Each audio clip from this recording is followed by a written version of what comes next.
Professeur Didier Raoult, pouvez-vous décrire le processus qui a mené à l'émergence de mutants du Covid-19? D'abord, une chose, vous voyez, c'est très intéressant parce qu'il y a eu un débat, comme les gens ne savent pas de quoi ils parlent, ils s'excitent beaucoup, en particulier sur le rebond, pas le rebond, je me suis trompé, j'ai dit qu'il n'y avait pas de rebond. En réalité, il n'y a jamais eu de rebond. Il y a eu, on le voit très bien sur nos données ici, vous voyez, une première épidémie qui s'est terminée, vraiment, elle s'est terminée. Et puis, il se passe là maintenant une deuxième épidémie avec des hauts et des bas qui correspondent à des mutants différents. Et vous voyez ici, c'est les mutants de la première épidémie et ça, c'est les autres mutants. C'est pas la même maladie. Alors, je sais que les gens qui sont ignorants ou les gens qui ont une vision des virus qui est fausse ne se rendent pas bien compte que les virus sont des êtres vivants. Ils sont des êtres vivants et qui mutent. Et malheureusement, dans l'équipe des gens qui donnent leur opinion, la plupart du temps, les gens ne savent pas du tout. Non seulement ne savent pas du tout, mais pendant à peu près 25 ans de ma vie, je me suis disputé avec les gens qui ne savaient pas ce qu'étaient les séquences des virus, en particulier tous les gens, les ex de l'ANRS, qui à chaque étape mettaient des obstacles à ce que l'on fasse nous-mêmes les séquences, parce que c'est si vous faites vous-même les séquences que vous voyez que il n'y a pas une séquence de virus. Quand on vous donne une séquence de virus, en réalité, ce qu'on vous donne, c'est une séquence que nous, on appelle démocratique.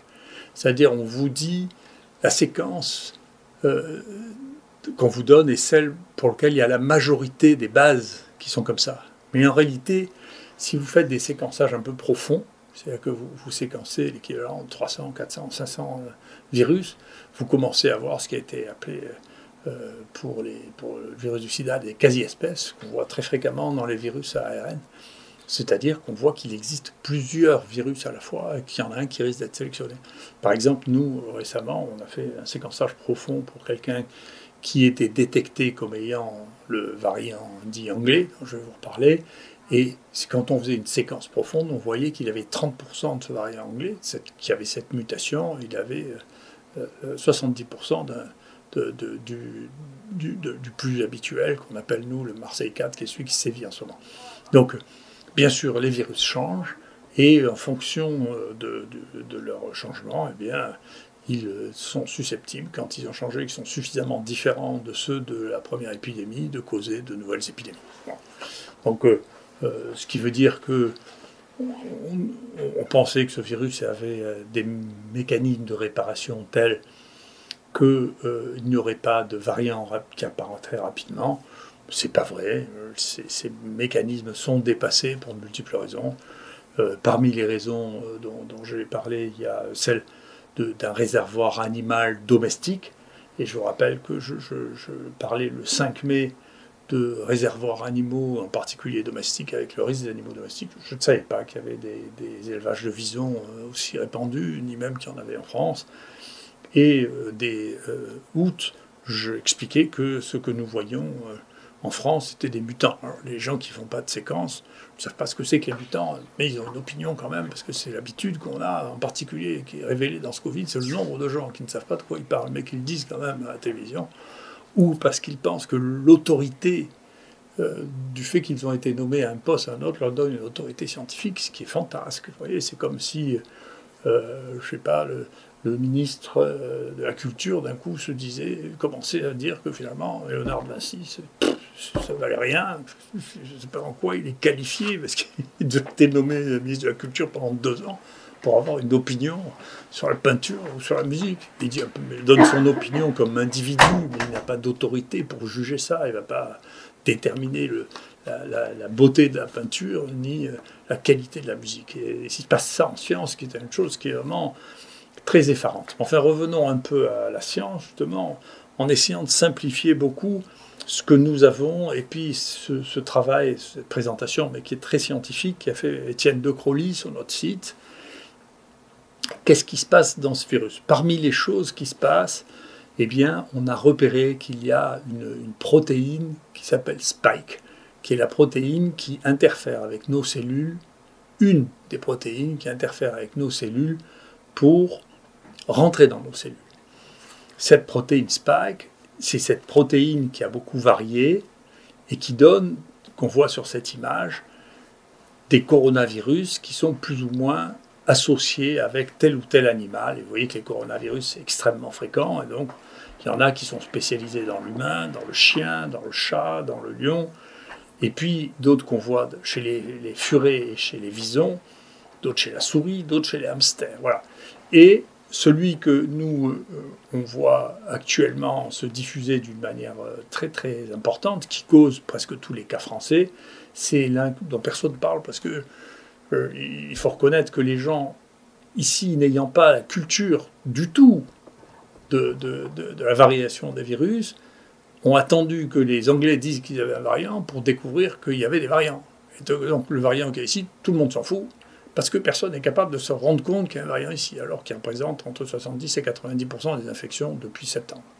Donc vous voyez, c'est très intéressant. Je sais que personne n'est prophète dans son pays.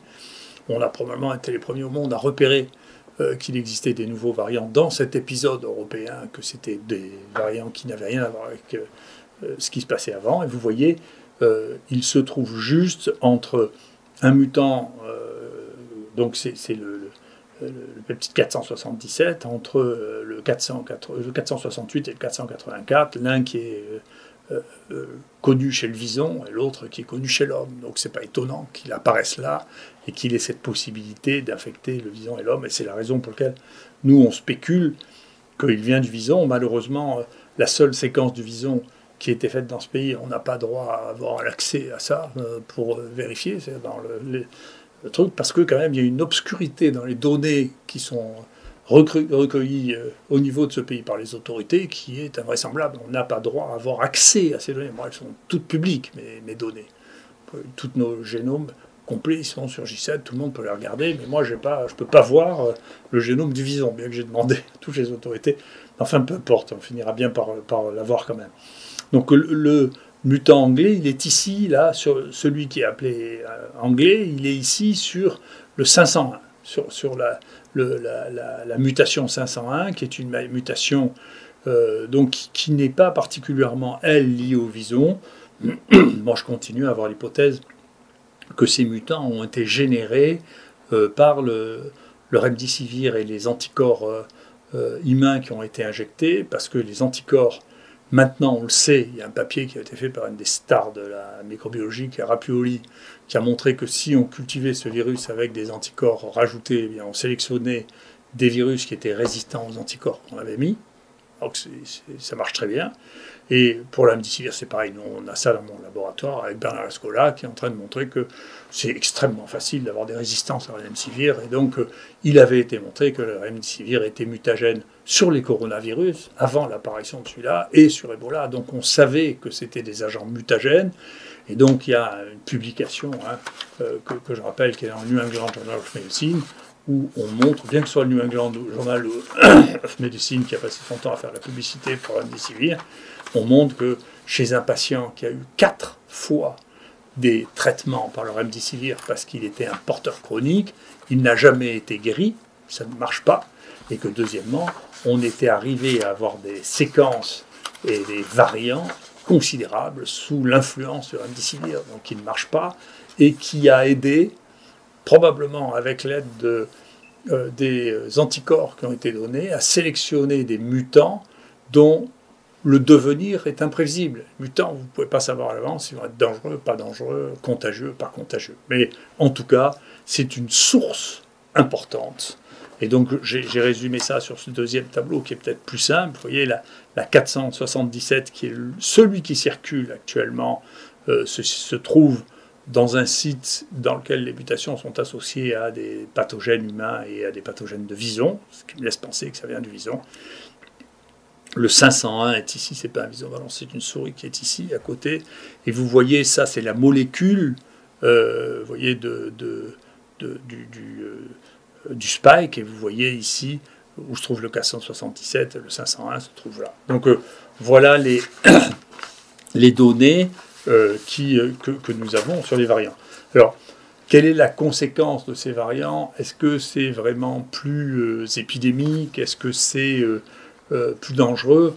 Je ne sais pas, il faudra voir les données. Encore une fois, si on revient sur nos données, qui ont été très négligées, parce que personne ne voulait accepter l'idée que c'était une nouvelle épidémie avant il y ait les observations anglaises, tout ce qu'on faisait nous, ça ne comptait pas. Ce que l'on voit là quand même, c'est que cette épidémie-là, avec ce variant 4 qui a commencé en septembre, est quand même beaucoup plus longue, beaucoup plus épidémique, et par la force des choses, a tué plus de gens, parce que la proportion des gens morts et leur âge et leur condition est la même. La moyenne d'âge des gens qui sont morts, c'est 80 ans. Mais comme ici, ça a duré 1 mois et demi, et que ici, ça dure depuis septembre jusqu'à janvier, il y a beaucoup plus de morts. Donc cette épidémie-là est aussi beaucoup plus contagieuse, par définition, dure beaucoup plus longtemps que la première épidémie que nous avons. Et donc, je pense que ce qui se passe avec le mutant anglais, je ne suis pas très inquiet par l'existence de ce mutant anglais. Alors ce mutant anglais, on en a eu ici, bien sûr, de gens qui sont venus d'Angleterre, ça passe par les frontières.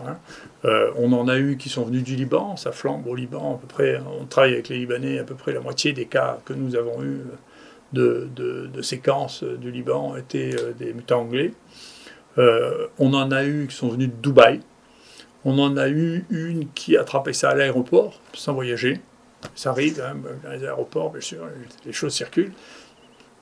Voilà, on a eu aussi, il y a un dérivé il y a d'autres mutants qui ont cette mutation, mais qui n'ont pas les autres modifications dans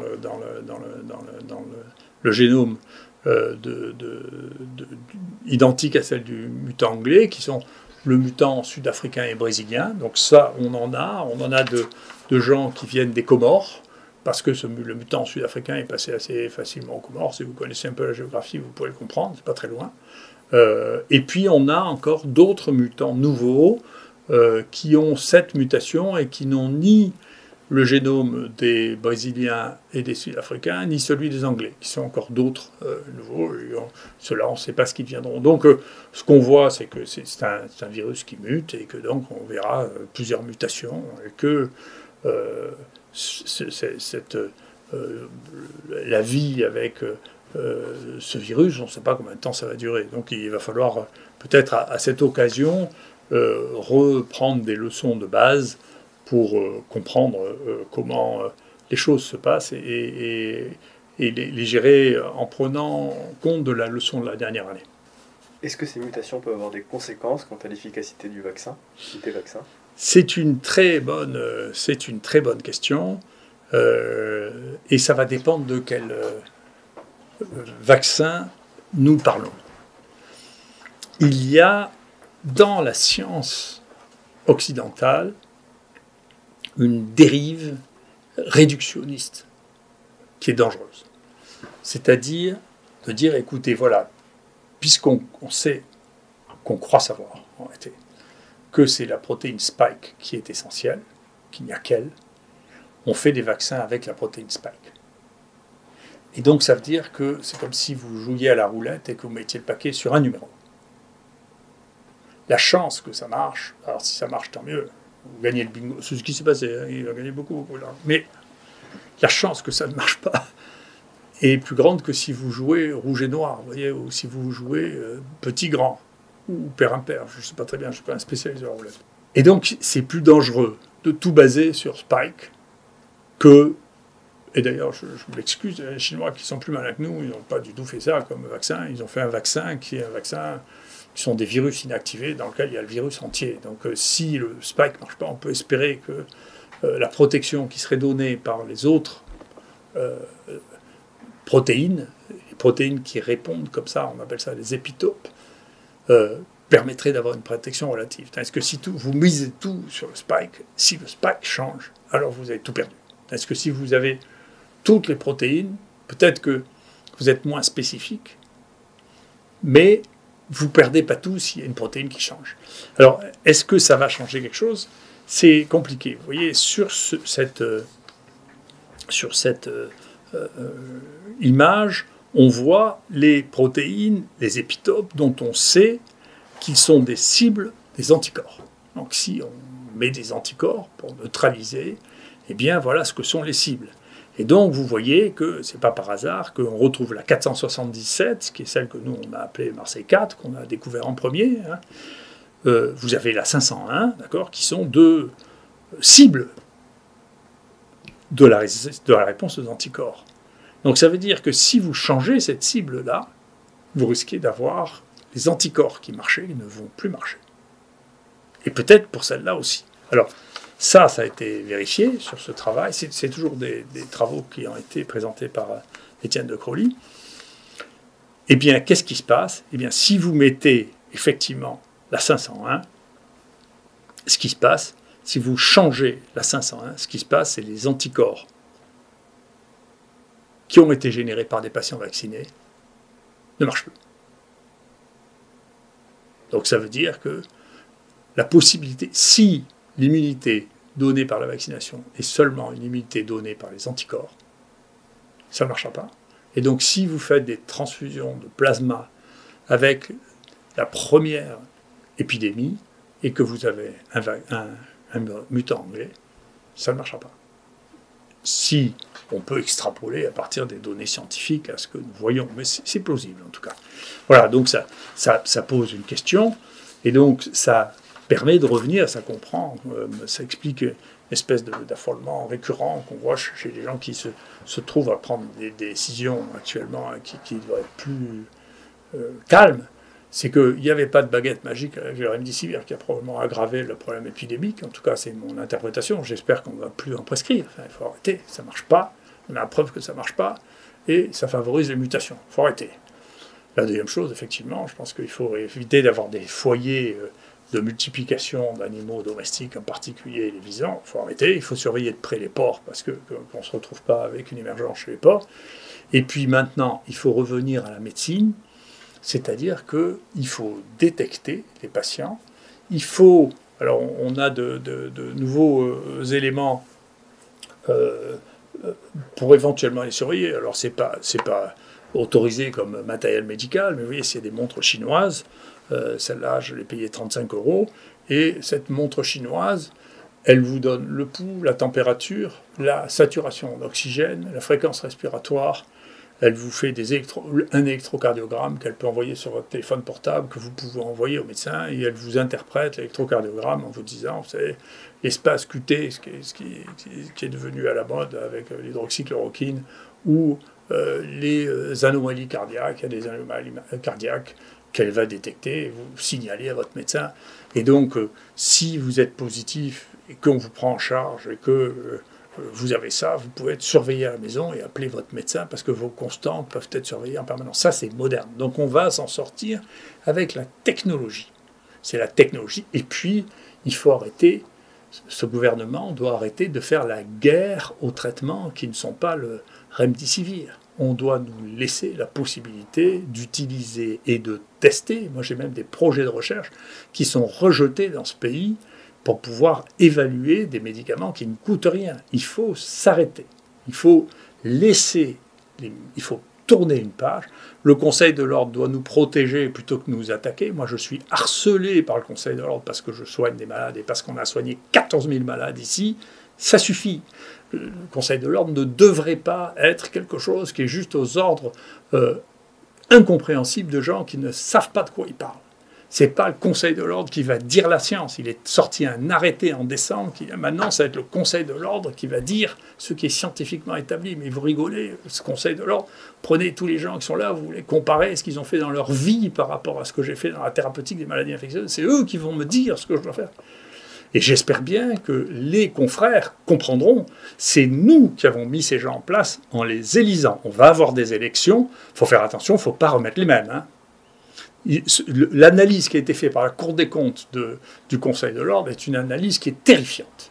Le gouvernement aurait dû prendre des mesures radicales pour remettre ça dans l'ordre. Et ensuite, la fonction du Conseil de l'ordre, c'est de régler les différends déontologiques entre les confrères et entre les patients et les médecins. Ça n'est pas de faire régner un ordre ponctuel fait par un ministre de passage, parce que les ministres de la Santé, ça dure 2 ans et demi. Ça n'a pas une connaissance intrinsèque de la vie ni de la science, il faut être modeste. D'accord ?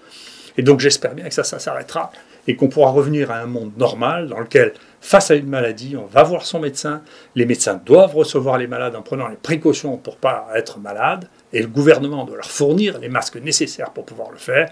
Et deuxièmement, ils doivent prendre en charge les gens, les examiner, regarder s'ils ont des facteurs de risque et les prendre en charge. Voilà. Et donc il faut revenir à la médecine qui semble avoir été oubliée dans l'affolement. Et quant au risque et à la mortalité, écoutez, on verra, je vous en reparlerai, mais globalement, nous, les gens qui meurent ont en moyenne 80 ans, ce qui ne devrait pas changer d'une manière radicale l'espérance de vie qui est déjà de 80 ans. Donc on ne voit pas très bien comment ça changerait l'espérance de vie qui est de 80 ans si les gens qui ont 80 ans meurent. Bien sûr, si on peut prolonger leur vie, et c'est ce qu'on fait avec des moyens techniques aussi, l'Optiflow qui nous permet d'oxygéner les gens sans les envoyer en réanimation.